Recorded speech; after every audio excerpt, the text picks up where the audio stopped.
So now that it's October and Apple has released their software updates across all of their major product categories, I thought it would be a good idea to make a minimum spec Apple ecosystem, the cheapest devices that run the current versions. Is the Apple ecosystem even enjoyable with the minimum supported products? Well, if you wanted to try it, you'd need to go and get a 2018 MacBook Air.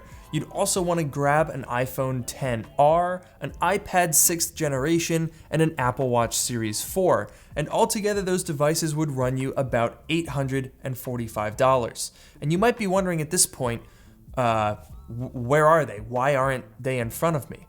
Well, that's because when I put that list together for $845, I was very disappointed. You're getting a 2018 Intel MacBook Air, one of the slowest machines possible, and it has a butterfly keyboard. You're getting an iPhone XR that doesn't have an OLED display and has bezels the size of Oklahoma. You're getting a 6th gen iPad that doesn't have Face ID or the current design language or even a laminated display. And you're getting an Apple Watch Series 4, which doesn't have the always on display. So overall, that lineup doesn't seem very good to me. I don't think that's a good value at $845. So for today's video, I changed the premise. I don't want to buy the minimum supported ecosystem. I want to buy the perfect Apple ecosystem. And we're going to do it all for less than $1,300. Right after a word from today's video sponsor. Today's video is sponsored by Best Buy. The Best Buy mobile app puts a 24/7 shopping companion right on your phone. With the holidays coming up, the Best Buy mobile app is the best place to score deals on the hottest products.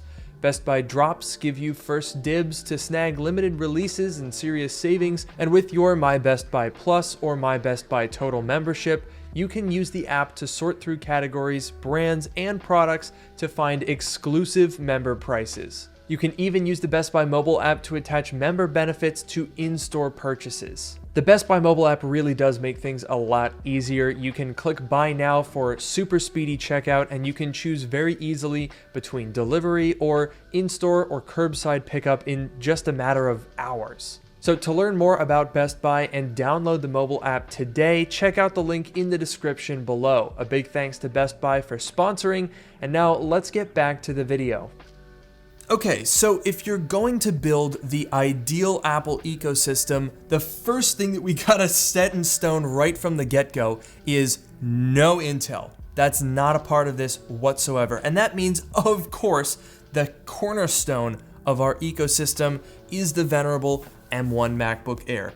I made a video recently about why this thing is still the king in 2023, 3 years after its release, and the slowest Apple Silicon machine that money can buy. This thing is absolutely impeccable. You literally cannot go wrong. But what you can do is save a little bit more money. Obviously, Apple sells it for $1,000, and I showed some ways that you can get them through Amazon or Best Buy for a lot less. But for this video, we want to be pinching as many pennies as possible. So what you're going to want to do is go on eBay, search up M1 MacBook Air, sort by price low to high, and basically just keep looking until you find one that doesn't have any major damage or issues with it, and there you go, Bob's your uncle. Now, I paid $330 for mine, so it is possible to get these for really cheap if you're willing to do a little bit of work, but for about $500 or $600, you can definitely find these things without stressing out too much. So what iPhone would make sense to pair with this device? Because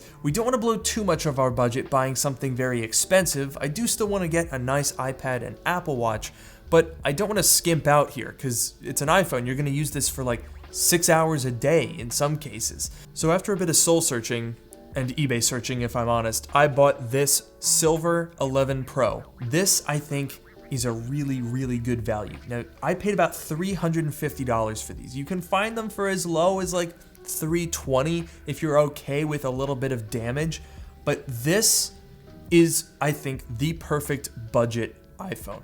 It's been a meme for a couple of years now. Every time a new iPhone comes out, we're just like, oh, why can't Apple bring back the iPhone 11 Pro battery life? Well, there you go. This phone is 4 years old. and the battery is astonishingly robust. Now, obviously, I haven't daily driven this iPhone for long enough to really make a determination on the battery life, and that is going to depend on the condition of the phone that you buy. But for the money, $350, you are getting an incredibly robust device. You're getting an OLED display, you're getting a triple camera system, and you're getting that stainless steel enclosure that the Pro iPhones have been known for a while now.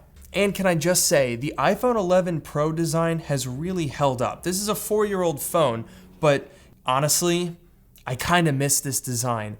It is so comfortable to hold this phone, it's almost unbelievable. And I will say, the camera system has held up surprisingly well as well. I mean, I took a couple of simple shots, nothing too fancy, but between the iPhone 15 Pro Max and the iPhone 11 Pro, there's not as much difference as you might think. This thing is a really capable phone that has really capable cameras, really capable battery life, and a really great price point. So I think this is a great addition to the ecosystem. So that brings us on now to the iPad.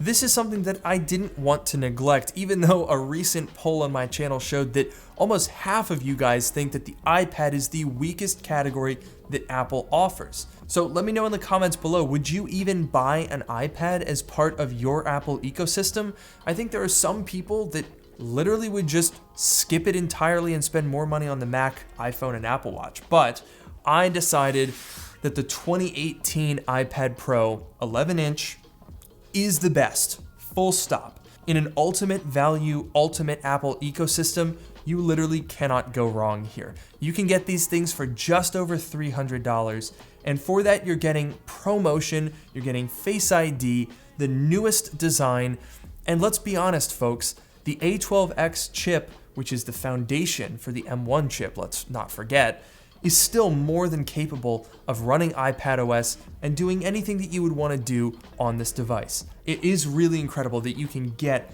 a device this modern and capable for literally $300. And weirdly enough, the price for this thing honestly makes iPadOS feel perfectly adequate. A big problem that I outlined in my iPad is dying video was that when you're spending $800, $1,000, $1,400 on one of these new iPad Pros, it just doesn't feel like you're getting that value. But when you're spending $300 and you still have all the latest software features, except for being able to run Final Cut Pro for iPadOS, but we have the Mac for that anyway, so I don't really care. This thing is great. I mean, look, you're talking $800 for both of these devices, and we still have continuity and the ability to control the iPad with the MacBook completely seamlessly. And the fact that we have access to that, being able to use Sidecar, this is like a dual screen workstation here. That's pretty incredible. And that brings us on to the Apple Watch. Now, currently the minimum supported one is the Series 4, and I don't think that that's a bad product at $120 or $130. However, for just $10 or $20 more, you can get an Apple Watch Series 5, which is what I have here. And there's only one feature that I care about in doing that upgrade, and that's the always-on display. I think that's absolutely worth an extra $20. So there's no great logic for why I picked the 5 over the 4, apart from it's $20 and you get the always-on display. That's it. But when you put all of these devices together, I think you'll agree this is a remarkable value.